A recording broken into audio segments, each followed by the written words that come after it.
வணக்கம். மாலை முரசு செய்திகளை விரிவாக பார்ப்பதற்கு முன் தலைப்புச் செய்திகளை பார்க்கலாம். தேமுதிக பேச்சுவார்த்தையில் இழுபறி இல்லை என முதலமைச்சர் எடப்பாடி பழனிசாமி விளக்கம். 7 பேர் விடுதலையை எதிர்க்கட்சிகள் அரசியல் ஆதாயத்திற்கு பயன்படுத்தி வருவதாக குற்றச்சாட்டு. முதலமைச்சர் எடப்பாடி பழனிசாமியுடன் ஜி.கே. மணி உள்ளிட்ட பாமக நிர்வாகிகள் சந்திப்பு. 10 அம்ச கோரிக்கைகள் மற்றும் நாடாளுமன்ற தேர்தல் பணிகள் குறித்து ஆலோசனை. தலைமைச் செயலகத்தை இபிஎஸ், ஓபிஎஸ் கட்சிப் பணிக்காக பயன்படுத்துவதாக திமுக குற்றச்சாட்டு. ஆளுநர் விளக்கம் கேட்டு சட்டப்படி நடவடிக்கை எடுக்க வேண்டும் என கோரிக்கை.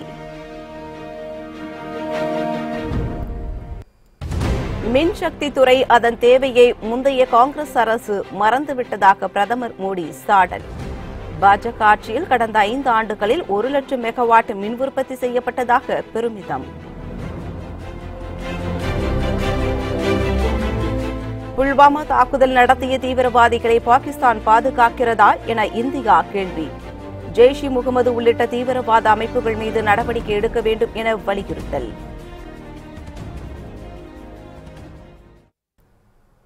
இனி விரிவான செய்திகளை பார்க்கலாம். தேமுதிகவுடன் கூட்டணி பேச்சுவார்த்தையில் இழுபறி இல்லை என முதலமைச்சர் எடப்பாடி பழனிசாமி தெரிவித்தார். சேலம் மாவட்டம் ஓமலூரில் செய்தியாளர்களிடம் பேசிய அவர், சில கோரிக்கைகள் தொடர்பாக கே.சி. பழனிசாமி தலைமை செயலகத்தை தன்னை சந்தித்ததாக கூறினார். கே.சி. பழனிசாமி கட்சியில் இணைந்துவிட்டார் என அதிமுக தரப்பில் கூறவில்லை என்றும் முதலமைச்சர் பழனிசாமி கூறினார். 7 பேர் விடுதலையை அரசியல் லாபத்திற்காக சிலர் பயன்படுத்தி வருவதாக கூறிய அவர், பேரறிவாளனுக்கு பரோல் அளித்தது அதிமுக அரசுதான் என்றும் தெரிவித்தார். 7 பேர் விடுதலைக்காக திமுக என்ன செய்தது என்று கேள்வி எழுப்பிய அவர், நாட்டு மக்கள் பாதுகாப்பிற்காக மோடியே மீண்டும் பிரதமராக வர வேண்டும் என்றும் தெரிவித்தார். ஒவ்வொரு கட்சிக்கும் ஒரு நிலைப்பாடு இருக்குது. அந்த நிலைப்பாட்டில் அவர்கள் இருக்கிறாங்க. யாரும் இழுபறியெல்லாம் கிடையாது. எதிர்கட்சியா இருக்கும்போது பல்வேறு விமர்சனங்கள் வைப்பார்கள். அதில் எந்த மாறுபட்ட கருத்து கிடையாது. அவர் தான் ஏற்கனவே அந்த நம்முடைய தேமுதிகவுடைய பொறுப்பாளர் சுதீஷ் அவர்கள் அழகாக சொல்லிக்கின்றார். உங்களுடைய பத்திரிகையிலையும் உங்க ஊடகத்தில் நானும் பார்த்தேன். அதுதான் திராவிட முன்னேற்ற கழக ஆட்சி இருந்தது. எப்போதாவது அவங்க பரோல் விட்டுறதுக்கு முயற்சி செஞ்சாங்களா? பரோல் விட்டாங்களா? நாங்க தான் அப்படி உடல்நதை கருதி பரோல் விட்டோம். அதே போல அவர்கள் விடுதலை செய்ய வேண்டும் என்று அமைச்சரவை கூட்டி ஒருமனதாக முடிவேற்று நாங்க மேதக ஆளுநருக்கு அனுப்பி வச்சோம். ஏன் திமுக அனுப்பல? அவர்கள் ஆட்சியில் இருந்தாங்கல்ல, அவர்கிட்ட அதிகாரம் இருந்தது இல்ல. அப்ப ஏன் வீலம் கேள்வி கேட்கல? கூட்டணியில் இடம் பெற்றிருந்தாங்களா? இப்பதான் இவரெல்லாம் கண்ணுக்கு தெரியுதா? எத்தனை ஆண்டு காலம் சிறையில் இருந்தாங்க. அப்பெல்லாம் எண்ணி பார்க்கல. இப்ப தேர்தல் வருது. தேர்தலுக்காக இப்படிப்பட்ட நாடகம் நடிக்கிறாங்க. உண்மை உணர்வுபூர்வமா நன்மை செய்யணும் கடுகளவு கூட கிடையாது. சேலம் கட்சி அலுவலகத்தில் முதலமைச்சர் பழனிசாமியை பாட்டாளி மக்கள் கட்சியின் மாநில தலைவர் ஜி.கே. மணி சந்தித்து பேசினார். சேலம் விமான நிலையத்திற்கு வந்த முதலமைச்சர் பழனிசாமிக்கு அதிமுக நிர்வாகிகள், தொண்டர்கள் உற்சாக வரவேற்பு அளித்தனர். பின்னர் ஓமலூரில் உள்ள அதிமுக கட்சி அலுவலகத்தில் ஆலோசனைக் கூட்டம் நடைபெற்றது. இதில் பாமக தலைவர் ஜி.கே. மணி உள்ளிட்ட பலர் கலந்து கொண்டனர். அப்போது தேர்தல் பணிகள் குறித்து முதலமைச்சர் பழனிசாமி தலைமையில் ஆலோசனை நடைபெற்றது. இதில் அதிமுக சட்டமன்ற, நாடாளுமன்ற உறுப்பினர்கள் மற்றும் பாமக நிர்வாகிகள் கலந்து கொண்டனர். பின்னர் செய்தியாளர்களிடம் பேசிய ஜி.கே. மணி, திமுகவினர் ஆத்திரத்தில் ஏதேதோ பேசி வருவதாகவும் கூட்டணியை உடைக்க சதி செய்து வருவதாகவும் தெரிவித்தார். தொடர்ந்து பேசிய அவர், ஒட்டுமொத்த தமிழக மக்களின் உணர்வுகளுக்கு மதிப்பளித்து 7 தமிழர்களை விடுதலை செய்ய வேண்டும் என்றும் வலியுறுத்தினார். தமிழகத்தில் பூரண மதுவிலக்கு கோரி தொடர்ந்து போராடுவோம் என்றும் ஜி.கே. மணி தெரிவித்தார்.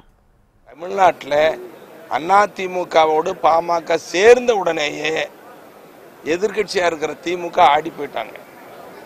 இன்னைக்கு பலமான கூட்டணி அதிமுக உருவாக்கிடுச்சுன்னு சொல்லி அந்த ஆத்திரத்துல நம்ம கூட வரலையேங்கிற அந்த வெளிப்பாட்டில் தான் பேசிட்டு இருக்கிறாங்க. அது ஆத்திரத்தினுடைய வெளிப்பாடு. இது செய்ய வேண்டியது கவர்னர் கையில் இருக்குது. ஆளுநர் தான் பண்ணணும். ஆளுநர் காலந்தாழ்த்திட்டு இருக்காரு. அது பிரதமர் கவனத்துக்கு கொண்டு போயிடுச்சு. இப்போ எடுத்த உடனே அதை பத்தி அறிவிக்க முடியாம மத்திய அரசு கலந்து கட்டாயம் பிரதமர் அறிவிப்பார் நம்பிக்கை இருக்கு. முன்னாள் முதலமைச்சர் அம்மையார் ஜெயலலிதா அம்மையார் அவர்களை பற்றியும் புரட்சி தலைவர் பார்த்து நாங்கள் வலியுறுத்தினோம். அப்ப சொன்னாங்க 500 கடைகள் மூடுறோம் படிப்படியா. இப்ப 500 கடைகளை மூடி இருக்கிறாங்க. இப்ப நாங்க வச்சிருக்கிறது உடனடியாக ஒரு 500 கடைகளை மூடுங்கன்னு சொல்லி இருக்கிறோம். அது நடக்குன்னு நாங்கள் எதிர்பார்த்தோம்.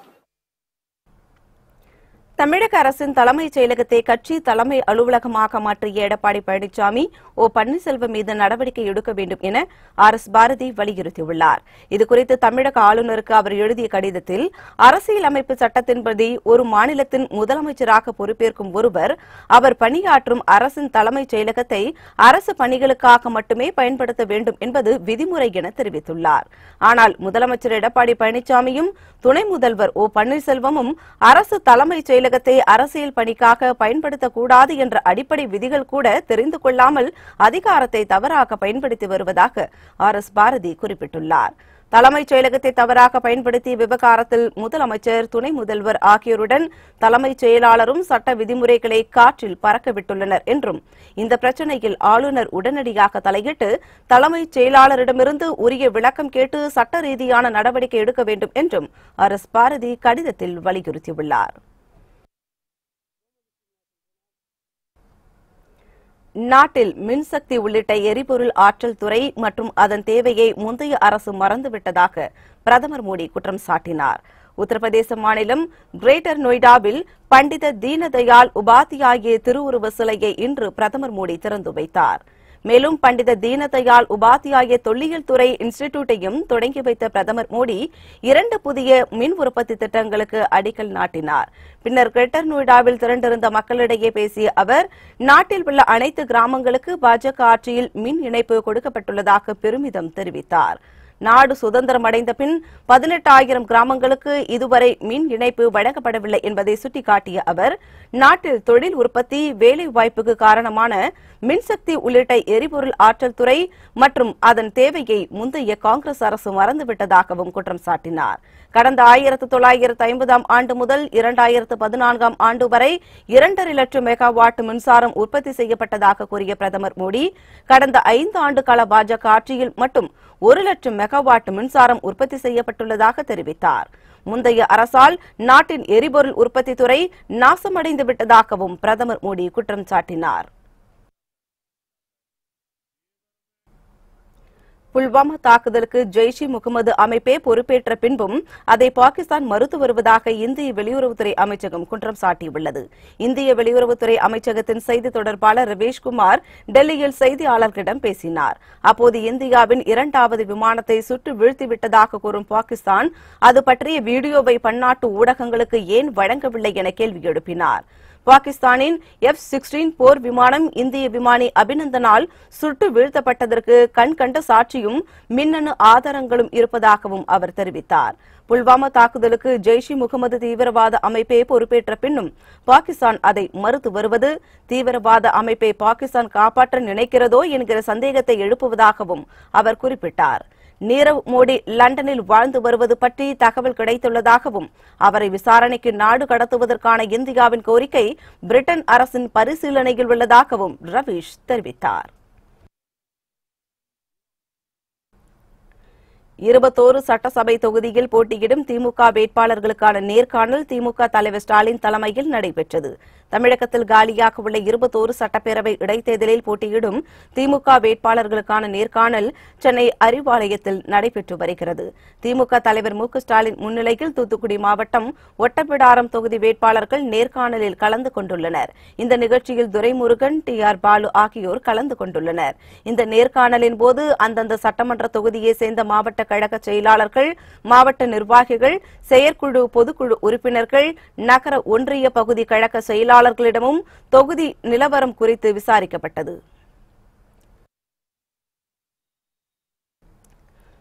மக்களவைத் தேர்தலில் போட்டியிடும் தொகுதிகள் குறித்து முடிவு செய்வதற்காக திமுக மற்றும் காங்கிரஸ் தொகுதி பங்கீட்டு குழுவினர் பேச்சுவார்த்தை நடத்தினர்.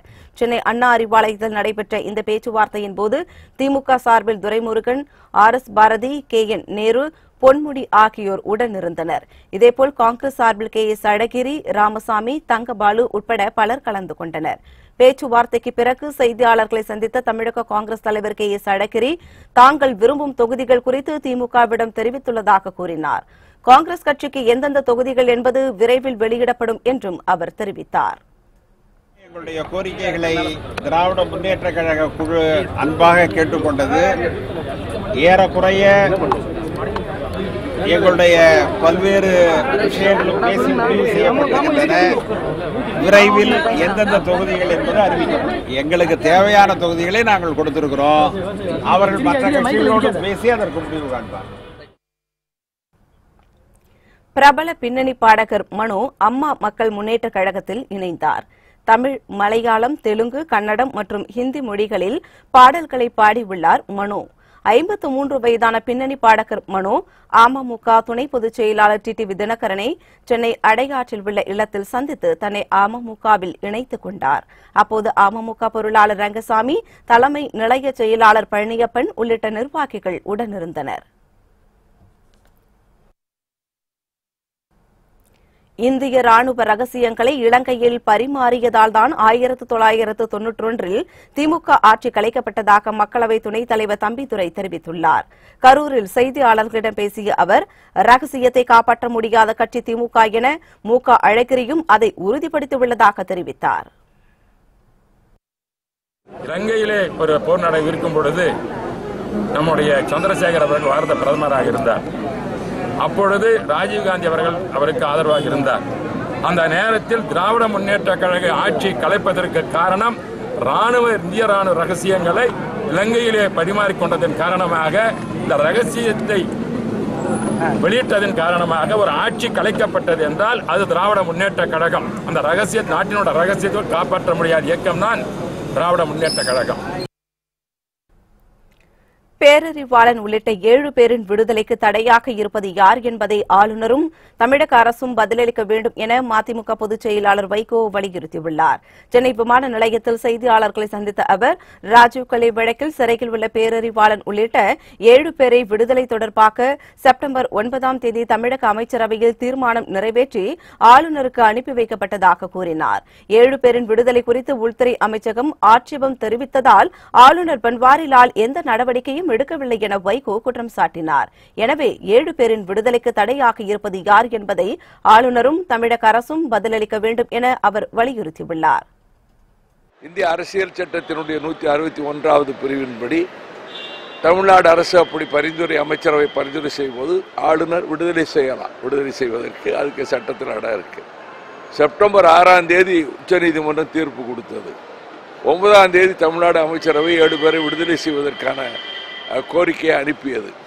7 பேர் விடுதலையில் இதை தடையாக நிற்பது கவர்னரா தமிழ்நாடு அரசா? இந்த கேள்விக்கு பதில் சொல்ல வேண்டும் அரசு. SBI, ICICI உள்ளிட்ட 36 பொதுத்துறை மற்றும் தனியார் வங்கிகள் மீது மொத்தம் 71 கோடி ரூபாயை RBI அபராதமாக விதித்துள்ளது. இதுகுறித்து RBI வெளியிட்டுள்ள அறிக்கையில், வங்கி மற்றும் நிதி நிறுவனங்கள் இடையே பண பரிவர்த்தனை செய்யும்போது ஸ்விஃப்ட் என்ற மென்பொருள் உபயோகிக்கப்பட வேண்டும் என குறிப்பிடப்பட்டுள்ளது. ஸ்விஃப்ட் மென்பொருளை முறையாக பயன்படுத்தாத வங்கிகளுக்கு அபராதம் விதிக்கப்பட்டுள்ளதாக RBI தெரிவித்துள்ளது. ஸ்விஃப்ட் மென்பொருளை முறையாக பயன்படுத்தாததே பஞ்சாப் நேஷனல் வங்கியில் 14,000 மோசடி செய்யப்பட்டதற்கு காரணம் என்றும் RBI கூறியுள்ளது. இதனையடுத்து மென்பொருளை சரிவர பயன்படுத்தாத பேங்க் ஆப் பரோடா, இந்தியன் வங்கி மற்றும் கர்நாடகா வங்கி ஆகியவற்றுக்கும் தலா 4 கோடி ரூபாய் அபராதம் விதிக்கப்பட்டுள்ளது. மேலும் சிட்டி யூனியன் பேங்க் மற்றும் IOB ஆகியவற்றுக்கு தலா 3 கோடி ரூபாயை அபராதமாக RBI விதித்துள்ளது. இது தவிர மற்ற பொதுத்துறை வங்கிகளுக்கும் தனியார் வங்கிகளுக்கும் 1 கோடி முதல் 4 கோடி ரூபாய் வரை RBI அபராதம் விதித்துள்ளது. பாரதிய ஜனதா கட்சியும் RSS அமைப்பும் இந்தியர்களின் உணர்ச்சிகளை தூண்ட முயற்சிக்கின்றன. அது ஒருபோதும் நடக்காது என மார்க்சிஸ்ட் கம்யூனிஸ்ட் கட்சியின் பொதுச் செயலாளர் சீதாராம் யெச்சூரி தெரிவித்துள்ளார். சென்னை விமான நிலையத்தில் செய்தியாளர்களிடம் பேசிய அவர், மதசார்பற்ற சக்திகளை ஒருங்கிணைக்க தாங்கள் முயற்சிப்பதாகவும் திமுக கூட்டணியில் இருப்பவர்களின் நோக்கம் ஒன்று என்றும் கூறியுள்ளார். So whatever be the gimmickry and whatever be the attention of the people that the Prime Minister and the BJP RSS would like to divert from the day-to-day issues is not going to work.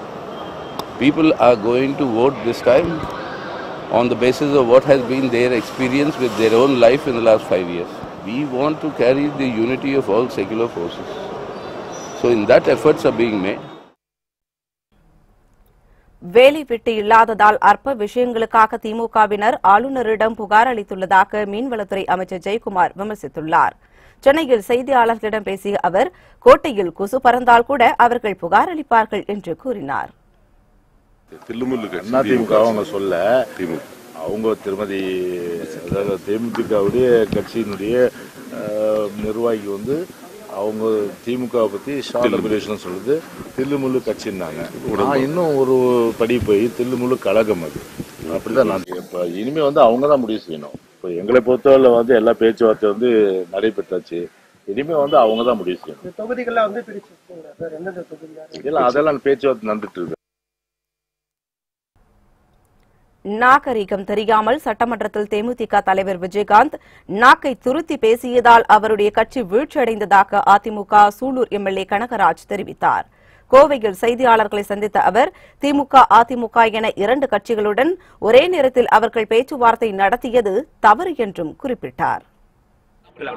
அதனால போனாங்க. அதாவது சட்டசபையுடைய நாகரிகம் தெரியாம அவர் அந்த நாக துட்டினா தெரியுமா, அப்படி அதுலதான் அந்த கட்சியை கீழே வர்ற காரணமே. ஒரு எங்க எதிர்கட்சியாக வந்து உட்கார வச்சு அழகு பார்த்த எங்களுடைய அம்மா வந்து நாக துருத்தி காமிச்சாங்கல்ல, அது அவருடைய அந்த கட்சியினுடைய வீழ்ச்சி காரணம் அதுதான்.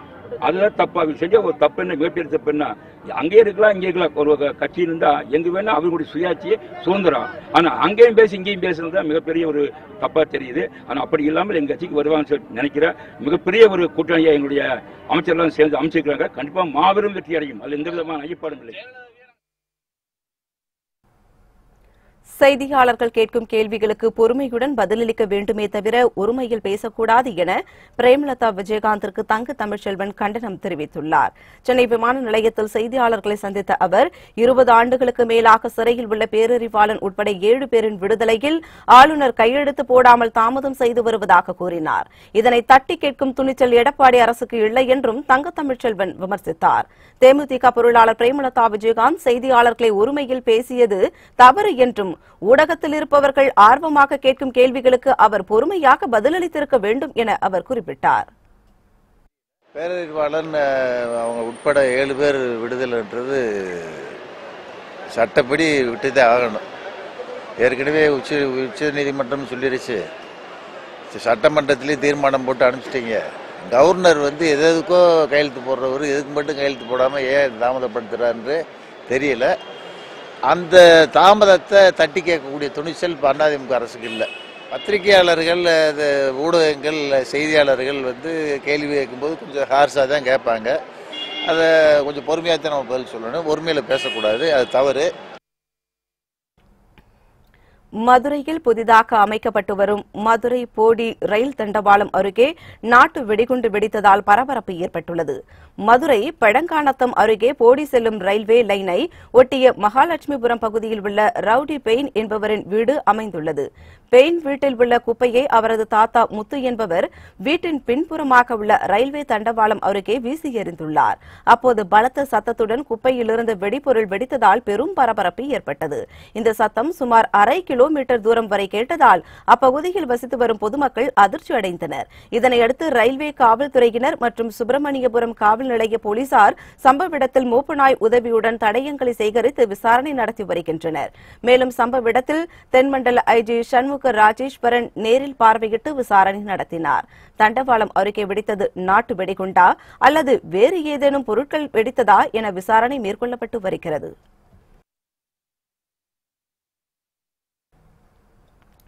தமிழகத்தின் 2 இடங்களில் நிகழ்ந்த விபத்தில் 6 பேர் உயிரிழந்தனர். ராமநாதபுரம் மாவட்டம் திருவாடனை அருகே சென்னையிலிருந்து தூத்துக்குடி நோக்கி வந்த அரசு பேருந்தும் ராமநாதபுரம் நோக்கி வந்த டாடா மேஜிக் வாகனமும் எதிர்பாராத விதமாக மோதிக்கொண்ட விபத்தில் காரில் பயணம் செய்த 3 பேர் சம்பவ இடத்திலேயே உயிரிழந்தனர். தகவல் அறிந்து சம்பவ இடத்திற்கு வந்த போலீசார் உயிருக்கு ஆபத்தான நிலையில் போராடி கொண்டிருந்த 3 பேரை 108 ஆம்புலன்ஸ் மூலம் மருத்துவமனையில் அனுமதித்தனர். போலீசார் விசாரணையில் காரில் வந்து கொண்டிருந்த இளைஞர்கள் 6 பேர் சினிமா பார்த்துவிட்டு வந்தபோது விபத்து நிகழ்ந்ததாக தெரிவித்தனர். இதனிடையே திருவண்ணாமலை அடுத்த காட்டு மலையனூரை சேர்ந்த 6 பேர் மாடு வாங்கிக் கொண்டு டெம்போ வேனில் வந்து கொண்டிருந்தனர். அப்போது காரியந்தல் கிராமத்தில் இருந்த புளிய மரத்தின் மீது வேன் மோதியதில் 3 பேர் சம்பவ இடத்திலேயே உயிரிழந்தனர். காயமடைந்த 3 பேர் அரசு மருத்துவமனையில் அனுமதிக்கப்பட்டுள்ளனர். போலீசார் நடத்திய விசாரணையில் வேன் ஓட்டுநர் தூக்க கலக்கத்தில் இருந்ததாக முதற்கட்ட விசாரணையில் தெரியவந்தது. அம்மா மக்கள் முன்னேற்றக் கழக புதுக்கோட்டை மாவட்ட செயலாளர் சண்முகநாதன் இன்று அதிமுகவில் இணைந்தார். அதிமுக இணை ஒருங்கிணைப்பாளரும் தமிழக முதலமைச்சருமான எடப்பாடி பழனிசாமியை சேலம் ஓமலூரில் உள்ள அவரது இல்லத்தில் அமமுக புதுக்கோட்டை மாவட்ட செயலாளர் சண்முகநாதன் சந்தித்தார். அமமுகவிலிருந்து விலகி அதிமுகவின் அடிப்படை உறுப்பினராக சண்முகநாதன் தன்னை இணைத்துக் கொண்டார். இந்நிகழ்வின் போது அதிமுக அமைப்பு செயலாளரும் அமைச்சருமான சி. விஜயபாஸ்கர், புதுக்கோட்டை அதிமுக மாவட்ட செயலாளர் பி. கே. வைரமுத்து உள்ளிட்ட நிர்வாகிகள் உடனிருந்தனர்.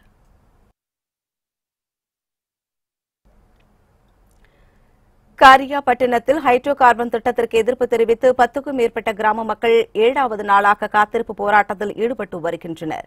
நாகை மாவட்டம் காரியாபட்டினத்தில் ஹைட்ரோ கார்பன் திட்டத்தை செயல்படுத்த மத்திய அரசு அறிவித்தது.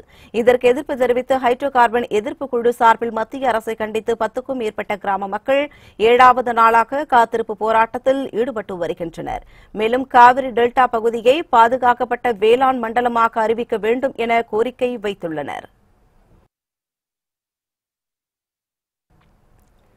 சேலம் பெங்களூரு தேசிய நெடுஞ்சாலையில் வைக்கோல் ஏற்றி சென்ற லாரி திடீரென தீப்பிடித்து எரிந்த சம்பவம் பரபரப்பை ஏற்படுத்தியது.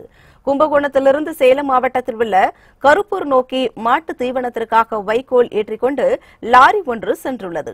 இந்நிலையில் சீலநாயக்கன்பட்டி மேம்பாலம் அருகே சென்று கொண்டிருந்த போது லாரியில் இருந்த வைக்கோல் தீப்பற்றி எரிய ஆரம்பித்துள்ளது. மளமளவென பரவிய தீயானது 1 கிலோமீட்டர் தூரத்திற்கு பரவியுள்ளது. தகவல் அறிந்து சம்பவ இடத்திற்கு விரைந்த தீயணைப்புத் துறையினர் 1 மணி நேரத்திற்கு மேலாக போராடி தீயை கட்டுக்குள் கொண்டு வந்தனர்.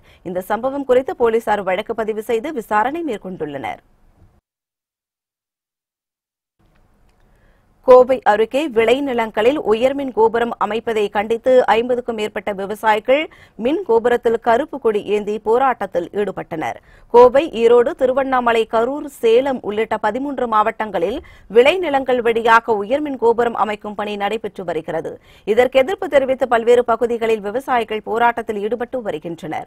இதனிடையே விளைநிலங்களில் உயர்மின் கோபுரம் அமைக்கும் திட்டத்தை கைவிட வலியுறுத்தி கோவை மாவட்டம் சூலூர், சுல்தான்பேட்டை பகுதியைச் சேர்ந்த விவசாயிகள் வீடுகளில் கருப்பு கொடி ஏற்றினர். மேலும் அப்பகுதியில் உள்ள உயர்மின் கோபுரத்தில் ஏறி போராட்டத்தில் ஈடுபட்டனர். அனைத்து பகுதிகளிலும், அதாவது இந்த பாதிக்கப்பட்ட அனைத்து பகுதிகளிலும் இன்னைக்கு பல்லாயிரக்கணக்கான விவசாயிகள் திரண்டு கருப்பு கொடி ஆர்ப்பாட்டம் செய்து கொண்டிருக்கிறோம். இந்த ஆர்ப்பாட்டத்தை பார்த்தாவது அரசு எங்களை பேச்சுவார்த்தைக்கு அழைத்து விவசாயிகளுக்கு சாதகமான நல்ல முடிவை அறிவிக்க வேண்டும். எங்களை ஏமாத்திடலாம், எங்களை மிரட்டிடலாம்ங்கிற அந்த தயவு செய்து அந்த தவறான எண்ணத்தில் போக போக இந்த போராட்டம் மிக கடுமையாக மாறும் என்பதில் எந்த மாற்று கருத்தும் இல்லை.